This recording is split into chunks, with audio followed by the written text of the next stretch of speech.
നമസ്കാരം. മധുരയിൽ നടക്കുന്ന CPM-ന്റെ 24ാം പാർട്ടി കോൺഗ്രസിൽ കേരളത്തിൽ നിന്ന് ആരൊക്കെ പുതുതായി കേന്ദ്ര കമ്മിറ്റിയിൽ എത്തുമെന്ന ചർച്ചകൾ സജീവമാണ്. കേന്ദ്ര കമ്മിറ്റിയിലെ കേരളത്തിന്റെ ക്വാട്ടയിൽ 3 ഒഴിവുകളുണ്ട്. ഈ ഒഴിവുകളിലേക്ക് ആരൊക്കെ എത്തുമെന്നതാണ് പാർട്ടി വൃത്തങ്ങളിലെ ഇപ്പോഴത്തെ ചർച്ച. പ്രായപരിധിയിൽ കേന്ദ്ര കമ്മിറ്റി അംഗത്വം ഒഴിയുന്ന AK ബാലന്റെയും PK ശ്രീമതിയുടെയും ഒഴിവുകളാണുള്ളത്. ഒപ്പം 2 വർഷം മുമ്പ് മരിച്ച മുൻ സംസ്ഥാന സെക്രട്ടറി കോടിയേരി ബാലകൃഷ്ണന്റെ ഒഴിവ്. യുവനേതാവും മന്ത്രിയുമായ PM മുഹമ്മദ് റിയാസ്, മുൻ MP-യും സംസ്ഥാന സെക്രട്ടേറിയറ്റ് അംഗവുമായ PK ബിജു, മന്ത്രി MB Rajesh, doctor TN Seema, J Mercykuttyamma, PK Sainaba എന്നിവരുടെ പേരുകളാണ് കേന്ദ്ര കമ്മിറ്റി അംഗത്വത്തിലേക്ക് സജീവമായി പരിഗണിക്കുന്നത്. 50 വയസ്സിൽ താഴെയുള്ള നേതാക്കളെ കേന്ദ്ര കമ്മിറ്റിയിലേക്ക് കൂടുതലായി പരിഗണിക്കണമെന്ന വ്യവസ്ഥയാണ് മുഹമ്മദ് റിയാസിനും ബിജുവിനും ഗുണകരമായി മാറുന്നത്.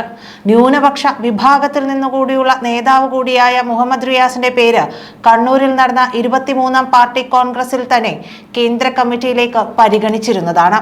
എന്നാൽ സംസ്ഥാന സെക്രട്ടേറിയറ്റ് അംഗമായതിന് പിന്നാലെ കേന്ദ്ര കമ്മിറ്റിയിലും ഉൾപ്പെടുത്തുന്നത് അനാവശ്യ വിവാദങ്ങൾക്ക് വഴിവെക്കുമെന്ന് ചൂണ്ടിക്കാട്ടി റിയാസ് തന്നെ അതിൽ നിന്ന് പിന്മാറി. എന്നാൽ ഇത്തവണ അത്തരം തടസ്സങ്ങളൊന്നുമില്ല. മന്ത്രി എന്ന നിലയിലും സംസ്ഥാന സെക്രട്ടേറിയറ്റ് അംഗം എന്ന നിലയിലുമുള്ള മികച്ച പ്രവർത്തനം റിയാസിന്റെ പ്ലസ് പോയിന്റ് ആകുമെന്നാണ് റിയാസിന്റെ ബന്ധുവൃത്തങ്ങളുമൊക്കെ കരുതുന്നത്. അതുകൊണ്ട് തന്നെ കോടിയേരി ബാലകൃഷ്ണന്റെ ഒഴിവിലേക്ക് മുഹമ്മദ് റിയാസ് കേന്ദ്ര കമ്മിറ്റിയിൽ എത്തുമെന്ന് ഏതാണ്ട് ഉറപ്പാണ്.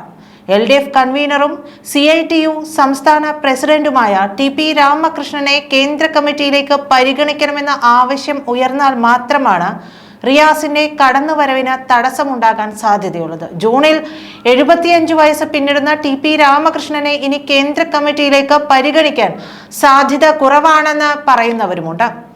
പ്രായപരിധിയുടെ അടിസ്ഥാനത്തിൽ AK ബാലൻ സ്ഥാനമൊഴിയുന്നതോടെ ഉണ്ടാകുന്ന ഒഴിവിലേക്കാണ് PK ബിജുവിനെ കേന്ദ്ര കമ്മിറ്റിയിലേക്ക് പരിഗണിക്കുന്നത്. ദളിത് വിഭാഗത്തിൽ നിന്നുള്ള നേതാവെന്ന പരിഗണനയാണ് PK ബിജുവിന്റെ കേന്ദ്ര കമ്മിറ്റി അംഗത്വം ഉറപ്പാക്കുന്നത്. സംസ്ഥാന സെക്രട്ടറി MV ഗോവിന്ദന്റെ വിശ്വസ്തനായതിനാൽ സംസ്ഥാന നേതൃത്വവും PK ബിജുവിന്റെ പേര് നിർദ്ദേശിക്കാൻ സാധ്യതയുണ്ട്.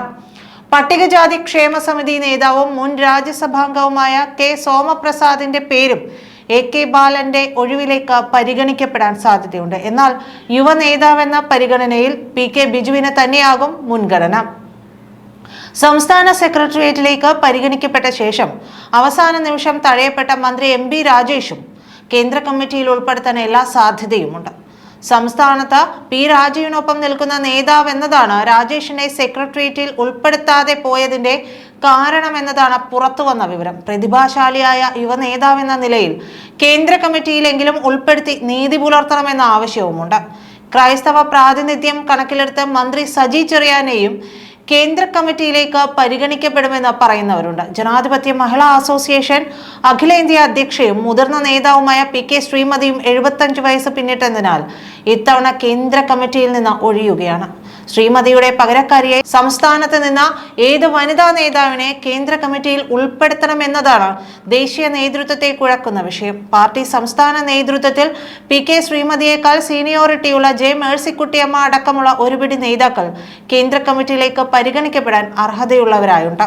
1998 സംസ്ഥാന സമിതി അംഗമായ മലപ്പുറത്ത് നിന്നുള്ള വനിതാ നേതാവ് PK സൈനബ, 2008 കോട്ടയം സംസ്ഥാന സമ്മേളനത്തിൽ സംസ്ഥാന കമ്മിറ്റി അംഗമായ ഡോക്ടർ TN സീമ എന്നിവരാണ് മേഴ്സിക്കുട്ടിയമ്മയ്ക്കൊപ്പം പരിഗണിക്കപ്പെടാൻ അർഹതയുള്ള നേതാക്കൾ.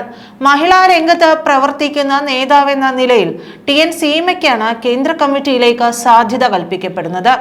എന്തായാലും ഏറ്റവും കൂടുതൽ യുദ്ധം നടക്കുക മന്ത്രി മുഹമ്മദ് റിയാസിനെ കേന്ദ്ര കമ്മിറ്റിയിലേക്ക് എടുക്കുന്നതിന് വേണ്ടി തന്നെയായിരിക്കും. എന്തായാലും എന്ത് സംഭവിക്കുമെന്നുള്ളത് കാത്തിരുന്ന് തന്നെ കാണാം. മറിച്ചൊന്നും സംഭവിച്ചില്ലെങ്കിൽ അതിലേക്ക് ഉൾപ്പെടുത്തുന്നത് റിയാസിനെ തന്നെയായിരിക്കും. നന്ദി.